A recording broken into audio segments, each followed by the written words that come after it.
So, I've actually got two stories that I think are worth hearing, and they are both related to each other. My name is David. I used to work late nights at a gas station, a convenience store out in the middle of nowhere. This was forever ago, which I'm only mentioning because it was back before every establishment had state-of-the-art security systems and cameras covering every square inch of their property. It's not like security systems didn't exist, more so that it wasn't much of a priority. Plus, the owner was cheap. But anyway, I didn't care because the job was laughably easy. The most difficult part of working there was honestly the owner. He legitimately had the mind of a goldfish. We'd have the same two arguments multiple times a week. And it was almost like this guy forgot what we argued about every time, because he'd constantly repeat himself and bring up things we'd already addressed. But whatever. Here's everything you need to know. Most nights it was just me in there from 11 p.m. to 7 o'clock in the morning, and the place didn't see much traffic. That's about it. Anyway, one night, I'm pretty sure it was during the week, I was doing what I always did, leaning against the counter with a magazine in hand, trying to prevent the boredom from putting me to sleep. It was really late.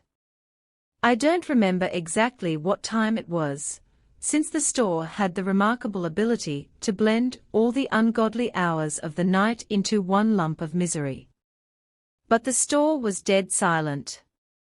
You know, that faint buzzing noise those old fluorescent lights make. That was the only noise I'd hear in hours, and my brain had gotten numb to it, which I guess explains why I was so startled when the front door chimed. I looked up and there was a man walking in. He was this tall, 30-something looking black guy with an above-average build. My first thought was ex-pro elite. But then I looked at him a little more closely. Here's the thing, and I can't overstate how jarring this was. He was quite literally covered in blood. Or I guess it could have been red paint, but I knew it wasn't. It was everywhere. There was a huge splatter across his chest for one, not to mention the streaks on his face and arms. It was a cartoonish amount of blood, which is why my brain took so long to process it. It was one of those unique sights that paralyzes your brain for a few moments, because it doesn't fit any familiar category of lived experience. But what really got me were his eyes. They were just empty. I don't know how else to describe them. There was nothing behind them. It legit looked like he was just walking into the gas station at 2 a.m. on any other night. He looked perfectly normal, like he was relaxed and almost bored. It was like he didn't even know he was drenched in what was very clearly blood. I'm describing all this in vivid detail so that my reaction makes sense. I don't want to come across as some pathetic loser. It was genuinely a terrifying situation. I was completely frozen and all I could do was stare at the guy, which was probably the last thing I wanted to be doing. I couldn't help myself. Every time I was able to look away, my gaze immediately snapped right back to his eyes. He noticed, obviously, which wasn't too surprising. I mean, I was quite literally staring at him. I'm not sure what I was expecting him to do, but I definitely was not expecting him to smile at me. And then he said, calm as anything, don't worry. It's not my blood. As if that was supposed to make me feel any better. It didn't. My brain immediately started the emergency alarms that this guy is a murderer. He might have just killed someone. He might kill me. Those were the only thoughts running through my brain, and I was freaking the _ out. But then my survival instincts kicked in, and I started acting like everything was normal. I nodded at him like he had said something normal about the weather, and I buried my head back in the magazine. I watched him walk through the aisles like nothing was wrong. He grabbed some random stuff and came up to pay. I was actually kind of surprised that he wasn't going to just steal the items. I probably would have let him. I rang him up, careful not to look him in the eyes. The nightmare was almost over. He paid in cash, didn't say anything else, and left. The door chimed and he was gone. As simply as that. The second I heard a car engine start somewhere out in the parking lot, I grabbed the phone and called 911. I told them what I saw, and I tried to describe the guy as accurately as possible. I told them I didn't really know what had happened, but I was positive that something happened. The dispatcher was asking some clarifying questions when everything went sideways. I was mid-sentence when the door chimed again. Great. Another customer. That was the last thing I wanted to deal with. But I was wrong. It wasn't another customer. It was him again. The guy I was in the middle of reporting to the police. He looked absolutely furious. I hung up the phone as fast as I could, but it was too late. He knew what I was doing. He must have seen me through the window. He stormed up to the counter and started demanding to know if I'd called the cops. I denied it, but he wasn't buying it. Not even a little. Things escalated quickly. He started cursing at me, telling me to mind my business, and that he knew I was lying. I just put my hands up and didn't say anything, trying to defuse things as best I could, but there was nothing I could do. His voice was getting louder, and those empty eyes were suddenly filled with rage. At first, I thought he was just going to yell at me, but I saw it a second too late. He jumped across the counter and attacked me before I could do anything. I don't mean he climbed over it. I mean he launched himself across the counter and tackled me to the ground before I could even react. In all of 2 seconds, he went from screaming at me to strangling me. And I was fighting for my life. I thought I was going to die. I had never been in a physical altercation before that night. And I was certain this guy was trying to end my life. I thrashed around wildly, kicking, scratching, biting even. I was just trying to survive. I could feel his blood, or whoever's blood it was, all over me, smearing my clothes and face. We were still rolling around on the floor when I resorted to my final option. I screamed that I had a gun, and I wasn't afraid to use it. A complete bluff, of course. Something about the way I said it must have been convincing, though, because he stopped punching me. He scrambled off and bolted for the door. I was still on the ground in a painful haze when I heard his car speed out of the parking lot. I didn't even get up at first. I just laid there for a while, covered in a mix of someone else's and my blood. The police showed up maybe 10 minutes later. When they saw the state I was in, they immediately left and tried to track the guy down. I never heard from them again. There was nothing about it on the news either. So, I was completely in the dark. The experience was by far the scariest physical thing that has ever happened to me. Okay, if you thought that was crazy, I promise you this one's worse. A few months after the first incident, I was still working at the same gas station, which was probably my first mistake considering what happened. But I needed the money. Also, there was a part of me that had convinced myself it was just a freak occurrence, a one-time thing that had no chance of ever happening again. But that's not the case. It was another late night when the next thing happened. Looking back, the circumstances surrounding the night were pretty much identical to that of the first incident. It was a late night. I was alone in the store, dying of boredom, etc.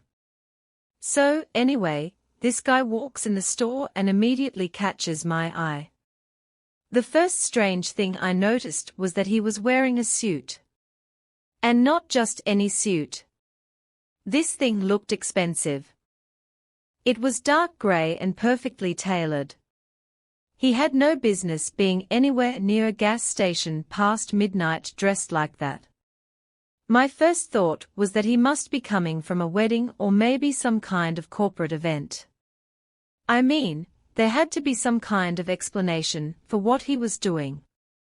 But even important people don't walk into gas stations in the middle of nowhere wearing nice suits. That just doesn't really happen. And I would know. The guy didn't browse or even so much as glance at the aisles. He clearly wasn't hiding his intentions, or just didn't care enough to. Instead, he walked right up to me. He didn't speak or even look at me. He just reached into his jacket pocket and pulled out a photograph. At first, I was beyond confused, but then I looked down at the picture and I couldn't believe my eyes. It was a picture of that guy. That guy who had come into the store with blood all over himself and tried to kill me. The photo wasn't 100% clear, but I was sure it was unmistakably the same person. I tried to mask my surprise, but I don't think I did a good job. I kept my face glued to the photo, but I could feel that man watching me. He didn't say anything at first, and when I looked up to meet his gaze, he just stared at me like he was studying my face or reading my mind. I wasn't sure if he was expecting me to say something, so I didn't. It was painfully awkward. And then after a really uncomfortably long pause, he finally spoke. His voice was surprisingly gruff, almost like he had just smoked a full pack of cigarettes. He asked me if I'd ever seen that man before, and I immediately said I hadn't. It felt like the right answer, even if I couldn't explain it at the time. I just didn't want to get involved in any kind of illicit activity that was going on. And my gut was screaming, deny, deny, deny. The guy didn't respond. He just kept staring at me with these cold, calculating eyes that I couldn't read. It was really unnerving, especially given what he was asking me about. The silence was excruciating, and with every passing second, I lost confidence in the believability of my lie. Still though, I wasn't budging, and I was still pretty sure I had given a convincing answer. I won our little implicit standoff, and the guy finally reached down and picked up the photograph. As soon as he turned his back, I let out a huge sigh of relief, thinking everything was over. I watched him walk through the store toward the door, but right before he opened it, he stopped and he turned back around to face me one more time. And then he just said, "I know you're lying." And then before I could even respond, he was gone. I was pretty shocked by the whole encounter, more than I wanted to admit to myself. Being in that store all alone didn't feel safe anymore, and I didn't really know what to think. For the life of me, I couldn't figure out what the hell had just happened. Who was that guy? How did he know about the first incident? I wondered if he was a cop, or detective, or if he was something else entirely, someone connected to whatever that blood-covered man had been involved in. That's the thought that really freaked me out. I pretty quickly reasoned that if he had been someone official like a cop, he would have revealed his identity to me, which could only signify bad news. I didn't end up calling the police that time, partly because I wasn't sure what I'd even say, and partly because of the PTSD over what happened the last time I called the police. Nothing happened for a while after that night, though. I was a little shaken. Yeah. And part of me was expecting something else to happen that night, but nothing did. It wasn't until a few weeks later that I started thinking something might have actually been wrong. I started noticing the same silver SUV in various spots throughout my day. At first, it was parked across the street from the gas station during my daytime shifts, which was normal enough, but then I noticed it in the parking lot of the grocery store I went to, which was a touch stranger. Once I saw it on my street, the alarm bell started to go off again. I'm not a paranoid person by nature, but when you see the same vehicle in several different locations over the course of 2 weeks, you start to wonder.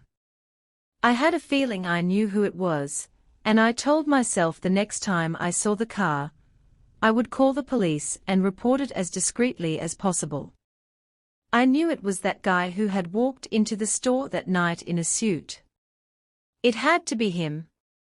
The worst part about it all was not knowing how he'd figured out where I lived.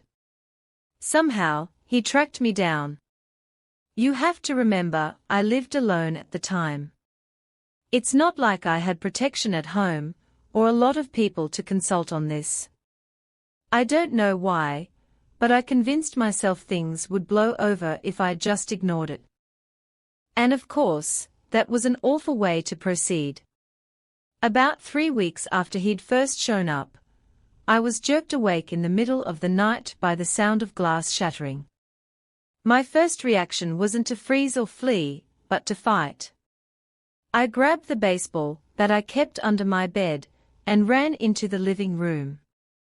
There was no one there, which I was able to determine in just a few minutes, because the house was pretty small. There was something though. There, sitting in the middle of the living room floor, surrounded by broken glass, was a rock. Just a plain rock, maybe the size of a fist. There was no note attached to it, but I understood what it meant. In that moment, I realized I couldn't do this anymore. That guy had clearly been stalking me, and he was clearly involved in something awful, and was trying to tell me something. I didn't know what that thing was, but I knew I wanted no part of it. So, I caved. I quit my job the next day, and started looking for other places to live. It took me a little over a month to find a nondescript apartment a few towns over, and I figured that was good enough. In that moment, I didn't see the SUV one time, but my mind was made up. And nothing happened after that. I was finally at peace, and I was actually able to find another job relatively easily. I ended up moving again not even a year later. This time way out of state, and that was that. But I still think about both experiences from time to time. Even though the first encounter was probably more life-threatening, it's the second one that gets me. I was never able to figure out why someone would go through all that trouble, stalking, harassment, intimidation, just because I'd called the cops on someone covered in blood. The only explanation I could think of was that he somehow thought I had a connection to that first guy and I was harboring him or sheltering him or something.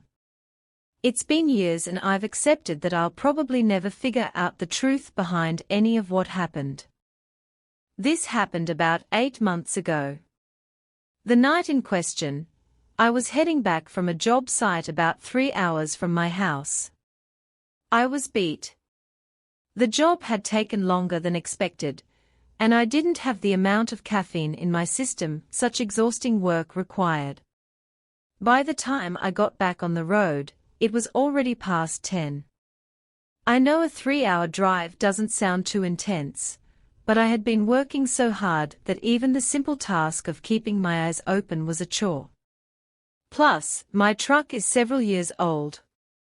I don't drive a fancy vehicle with assisted driving or anything like that. So, it's not like I had the comfort of knowing my car would help with the drive. About 45 minutes in, I knew I needed to stop. My eyelids were doing that thing where they just kind of drift down on their own, and I was having to physically shake my head to stay alert.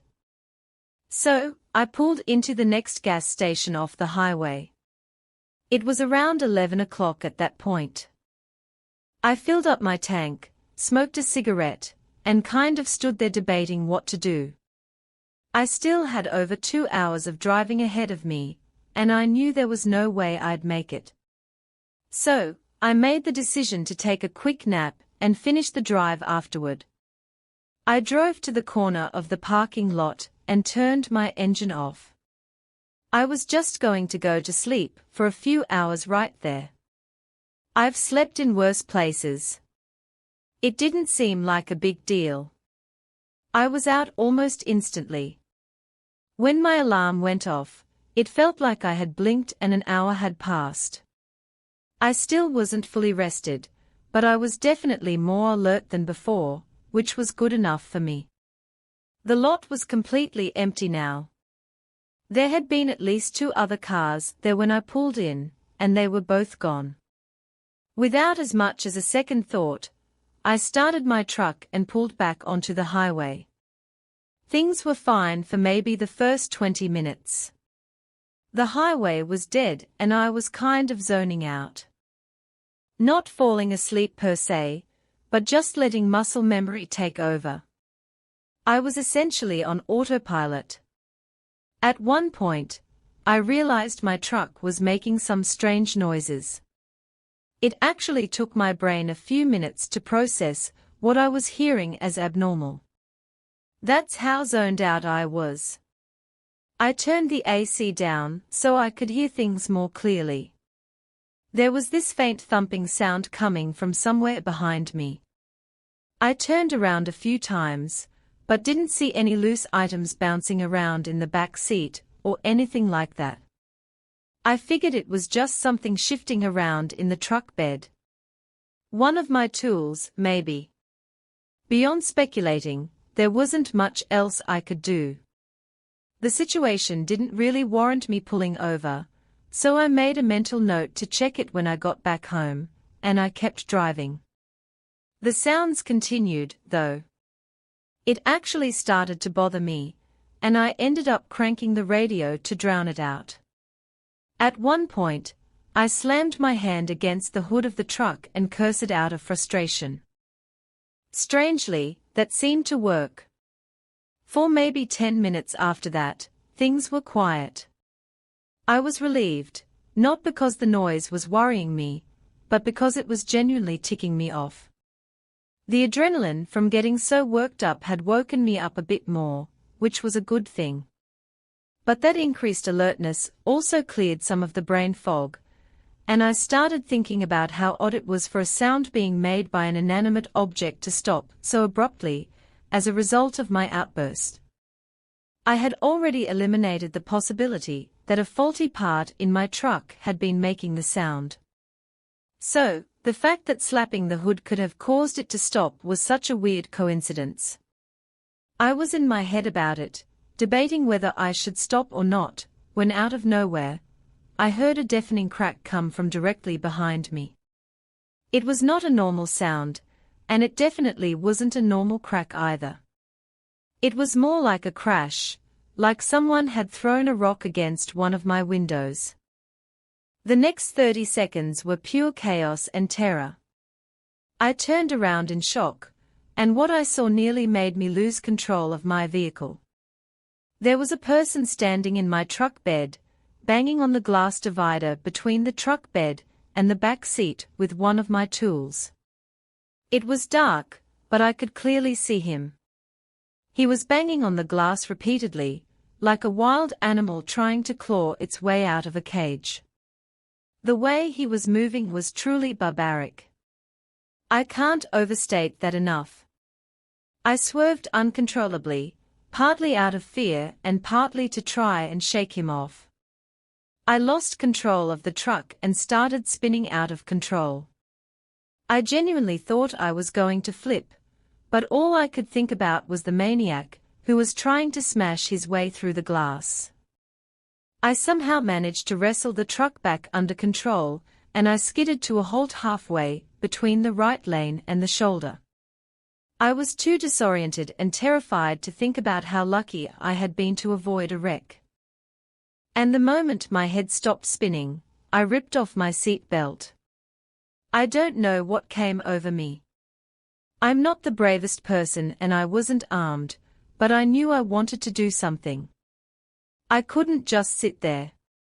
I had to confront the psycho in the truck bed, if he was even still there.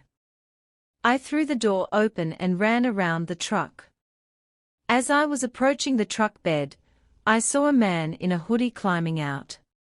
He jumped onto the ground and started running for the tree and off the side of the highway. I chased him for a few seconds before realizing that was a terrible decision. It was pitch black out there. I had no idea if he was armed and we were completely alone. Wherever my bout of confidence had come from, it didn't last. In a matter of seconds, I was terrified all over again. I ran back to my truck and sped off without even looking back to see where that guy went. I drove for a little while and then pulled over again to inspect the damage to my truck. My brain was genuinely in shock. I couldn't think straight and I started to feel what I can only describe as a panic attack. I calmed myself down and got out of the truck. The glass divider was destroyed. It wasn't completely shattered, but there were so many cracks in it that one more forceful impact would have taken it out. I climbed into the bed of my truck to see what he had been hitting the glass with, but something caught my attention before I could even figure it out. There was a foreign object in there that I didn't recognize. It definitely wasn't a tool. It took me a few seconds to realize what I was looking at. It was a trash bag. It was wrapped over on itself multiple times, like someone had been trying to keep it really secure. And it was small, too, like the size of two fists. It looked wet. And as I crouched down to get a better look, I realized it smelled disgusting. It smelled rancid, like rotting meat or food. I didn't want to touch it, but I needed it out of my truck. I needed to be as far away from that bag as possible. So, as gingerly as I could, I grabbed it and quickly chucked it toward the tree. I didn't give things another thought.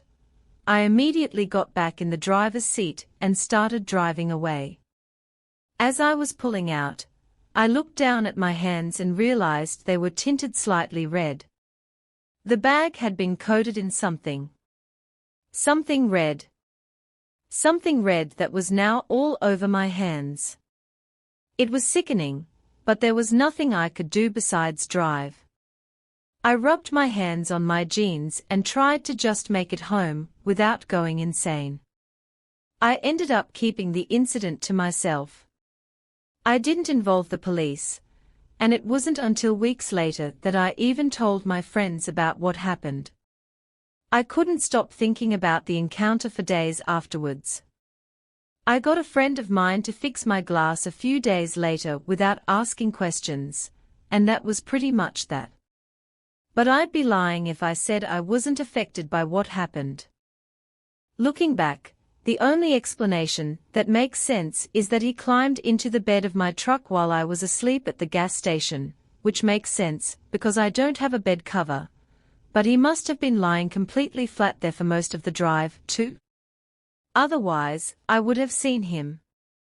I've never been in a life or death situation like that before. It was by far the most terrifying thing I've ever gone through.